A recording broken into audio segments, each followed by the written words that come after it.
Oui, alors sur les charitables de Béthune, il y a au moins 2 anecdotes. En fait, la première, c'est que j'étais allé au Mont des Cats pour reconstituer une scène. Et puis, on commence à installer le matériel et le propriétaire du terrain vient nous voir pour demander ce qu'on faisait là. Et puis, je lui explique un peu ma démarche de réalisation sur les charitables de Béthune qu'il ne connaissait pas finalement. Et puis, il me dit, à quelle époque ça se passe? J'ai dit autour de 1100, 1138 à peu près. Il dit, écoutez, les arbres, la végétation qui est là dans ce coin-là que vous allez prendre en prise de vue, n'existait pas.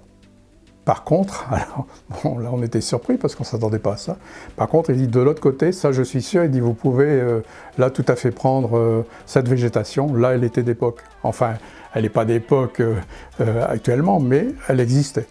Et puis la deuxième anecdote, c'est que pour tourner la confrérie des charitables, ce qui était très difficile à avoir, c'était les autorisations de la famille de filmer un enterrement.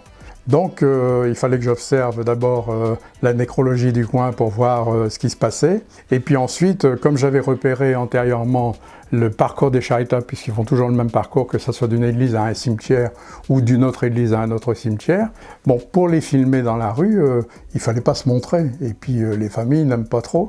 Donc j'avais installé dans ma voiture un bastin.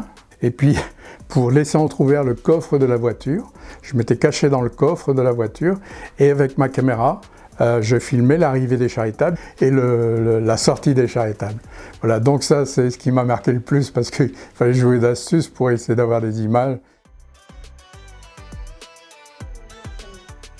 Alors, sans aucun doute, certainement la bobine de mon film sur les charitables de Béthune. C'est le film qui me tient le plus à cœur. Et donc c'est celui-là que je sauverai.